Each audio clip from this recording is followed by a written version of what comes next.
E aí, galera do Interativo, tudo bem? Bom, aqui é a Pro Luana e hoje nós vamos estar falando sobre o Relative Clauses. Esse vai ser um vídeo unificado porque, assim, esse conteúdo ele é válido tanto para o nono ano, que é o conteúdo que nós estamos entrando, tanto para o segundo ano do ensino médio. Mas por que, professora, vai ser o mesmo conteúdo? Porque, assim, o nono ano está na transição da saída do Fundamental 2 para o início do ensino médio. Então, basicamente, os assuntos de nono ano são assuntos de gramática voltados. Desculpe, assuntos de gramática voltado para o ensino médio. Então, Relative Clauses vai ser um conteúdo que está disponível tanto no segundo ano do ensino médio como no nono ano do Fundamental 2, certo? Então, válido para as duas turmas. Então, vamos lá. O que é a Relative Clause, certo? Eu achei esse slide em inglês porque, assim, ele fica melhor para poder vocês visualizarem. Eu sei que a maioria vai dizer, eu não tô entendendo, eu não entendi o slide e tal, coisa. Só que, assim, eu vou explicar o slide em português, tá certo? Só que eu acho que em inglês ele dá uma melhor imersão ao conteúdo, ele dá uma melhor imersão à língua, tá? De fato, porque a língua é a língua estrangeira. Então, assim, eu queria poder dar falar esse slide todo em inglês, só que fica complicado, né? A gente não pode, até porque o importante é que vocês compreendam o assunto. Então, vamos lá. O que é uma oração relativa? A relação, né, relativa é uma parte da sentença que se inicia com um pronome relativo. No entanto, esse pronome ele pode ser omitido em certas causas. O que é que significa essas orações relativas? Essas orações relativas vão ser orações que, ou seja, vão ter duas sentenças no qual uma vai se juntar com a outra, tá? Elas vão ter pronomes relativos que vão ligar uma oração com a outra, tá certo? Então, esses pronomes, eles vão ser meio que conectores. Eles vão conectar uma relação com a outra. Só que cada um tem um uso. Então, por isso, a gente precisa saber o uso deles para entender, de fato, o que são as orações relativas, tá certo? Ou as relative clause, como eu gosto de falar mais em inglês. Então, aqui, for example, recapitulando. O que é uma relative clause? É a parte da sentença que se inicia com um pronome. No entanto, esse pronome ele pode ser omitido em alguns casos. Por exemplo, the school where I taught is called Ivory English Center. Ou seja, observem que nós estamos falando da escola. Os pronomes que nós vamos utilizar vão ser esses daqui. Deixa eu voltar o slide. Vão ser esses daqui. Cada um deles tem um uso. O who, o which, o when, o that, o whose, o one e o were, certo? Então, cada um deles tem um uso para cada oração. Então, recapitulando. Nós vamos utilizar os pronomes relativos para fazer as orações se tornarem relativas. É a junção de uma oração com outra oração. Eles vão ser conectores, tá certo? Cada um deles é especificado para algo, tá? Cada um deles tem um uso. Então, assim, se vocês conseguirem identificar ou se vocês conseguirem entender, observem que aqui eu tô falando do quê? Da escola, certo? Então, quando eu falo de escola, eu tô me referindo a um lugar. Então, o lugar, eu posso estar utilizando o pronome relativo where, tá? Porque ele significa onde, ele significa qual, quais. Então, o where, eu estou me referindo à escola. Basicamente, quando nós falamos de pronomes relativos, todos eles podem ter a tradução, assim, entre aspas, como que a escola que eu... certo? O homem que foi, minha irmã que mora. Então, assim, se nós formos traduzir ou entender, que eu não gosto dessa palavra traduzir, se nós formos entender esses pronomes, entre aspas, como uma tradução, nós vamos levar ele para a equivalência da palavra que em português, certo? Que vai ser uma conjunção integrante, que vai ligar uma sentença na outra. Só que eu posso também falar a escola onde... o homem que, usando o real significado dessas palavras.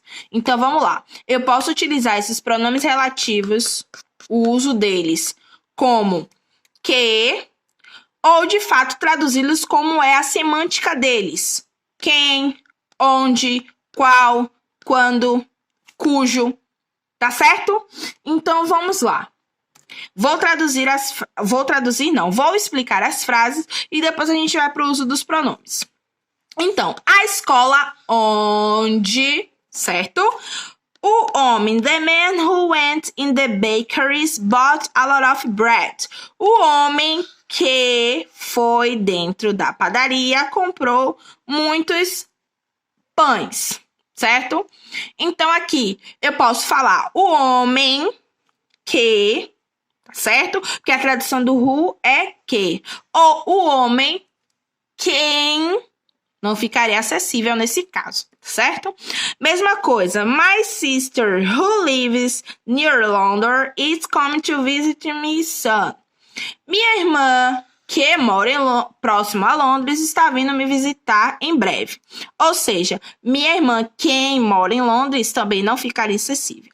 Então, o que é que vocês conseguem entender nesse primeiro caso? Que o where a gente vai utilizar para o quê? Para lugar. O who a gente vai utilizar para o quê? Quando nos referimos a pessoas. Então, é basicamente isso. Então, vamos lá. Os pronomes relativos. O who, nós utilizamos ou traduzimos ele da seguinte forma. Que, qual, o qual, certo? Então, no caso, para pessoas. Logo eu vou entrar nesse slide aqui. Ele vai mostrar para vocês o uso, cada um deles, especificadamente. O which, ele vai ser também que, qual, só que ele vai se referir a que, o which? A coisas, tá bom? O when, que, qual, só que ele vai se referir a tempo. O that, ele vai ser uma particularidade que nós vamos falar dele depois no meio desse vídeo. Eu vou explicar o that. O where, nós vamos se referir a lugar, tá certo? O that, ele se refere a lugar, onde ele se refere basicamente mesmo ao lugar. Onde, só que a tradução dele também pode ser que, qual. Então, assim, o importante é vocês entenderem o uso de cada um deles. O whom, ele vai ter a mesma tradução, tá certo? Do mesmo jeito. Ele vai se referir só que a pessoas. Então, o who, eu posso me referir a pessoas e o whom, eu também posso me referir a pessoas. Ó, um macetezinho aí sobre os relative pronouns. Eles praticamente têm a mesma função. E o whose, ele significa cujo. Então, ele vai indicar uma posse. Eu vou para a parte específica, porque aí fica mais fácil para vocês entenderem. Vamos lá. O who, we use it to talk about people. Ó, nós vamos falar sobre pessoas. It can work as a subject or a complement. Ele pode ser um sujeito ou ele pode ser um complemento. Então, vamos para o exemplo. The woman is my boss. Ponto. I saw her in a disco. Observem como ficou a frase quando nós inserimos o pronome relativo who. That woman who I saw in a disco is my boss. Bem simples. A mulher que eu vi e o resto da sentença. Observem que, nesse caso aqui, ele fez o quê? Ele colocou o in my boss no final da sentença, certo? Só que nesse caso, eu também poderia utilizar the woman who I saw in a disco is my boss, certo? Como tá no exemplo. That woman, sorry. That woman who I saw in a disco is my boss, tá? Ou ele, no caso, o ponto tá aqui. Se eu colocasse assim, that woman is my boss who I saw in a disco. Pronto. Poderia ficar dessa forma. Poderia ficar, como tá aqui no exemplo, that woman who I saw in a disco is my boss. Ou eu também poderia botar that woman is my boss who I saw e na disco. Eu tiraria só isso aqui, o her, porque significa dela. Então, ela não encaixaria com o contexto da frase. Então, o people, serve para indicar o pronome relativo who, que significa que nós utilizamos, né, no caso ele, para pessoas. Próximo, which. We use it to talk about animals or things. Então, nós vamos utilizar para falar de animais ou coisas, tá? Mesma coisa, ele pode ser utilizado para um sujeito e também ele pode ser utilizado para um complemento. Então, vamos ao exemplo. That cat is Egyptian. My sister bought yesterday. Ou seja, o gato que eu comprei é do Egito, no caso, né? Eu não sei a nacionalidade para quem nasce no Egito. Então, vamos lá. Seguindo. That cow which my sister bought yesterday is Egyptian. Repetindo. That car which my sister bought yesterday is Egyptian. Ou seja, o gato que minha irmã comprou, o gato é egípcio, ó. É isso mesmo, egípcio. O gato é egípcio, minha irmã comprou ontem. Então, the cat which my sister bought yesterday is Egyptian, ok? Eu também posso utilizar that cat. Eu só tô usando car, meu Deus. Eu não sei porquê, eu tô com carro na cabeça, galera. O gato, no caso, the cat which, certo? The cat which my sister bought yesterday is Egyptian, certo? Então, o gato que minha irmã comprou, ou qual minha irmã comprou, é egípcio. O próximo é o that. Então, vamos lá. O that, ele é muito informal. Então, assim, ele pode substituir o who ou it. Então, no caso, eu posso utilizar o that em all the sentences, tá? Mas, professora, eu posso utilizar em todas as sentenças quando eu fizer prova? Claro que não, né? Eu vou querer que você entenda o uso de cada pronome relativo, até porque nós estamos falando de relative clause. Aí eu vou e falo, mas eu posso utilizar o that. Eu vou dizer a você se tá errado? Não, não tá errado. Porém, ele é informal, certo? Então, quando nós, no caso, né, escrevemos um texto acadêmico científico língua estrangeira, eu não vou utilizar that, eu vou ter que saber o uso específico de cada pronome relativo para poder juntar essas duas orações num texto e conseguir escrever ele de forma correta. Só que se eu quiser botar o that também, não tá errado. Só que, como eu estou explicando para vocês, ele é mais informal, tá certo? Então, aqui, ele pode substituir who or which. For example, that woman that I saw in the disco is my boss. O mesmo exemplo das duas sentenças anteriores. That cat that my sister bought yesterday is Egyptian. Ou seja, Egyptian, yes, it's correct. I don't remember, yeah. Let's go. Então, aqui, observem que no caso, em vez de eu utilizar who, eu utilizei that. E ao invés de eu utilizar which, eu utilizei that também. Tá errado? Não, não tá errado, tá? Então, aqui é só se eu fosse escrever essa sentença de uma forma mais... de um jeito, né? No caso, mais informal. Essa aqui tá ficando longa porque esse conteúdo ele é bem extenso, mas é isso aí, tá? Então, vamos lá.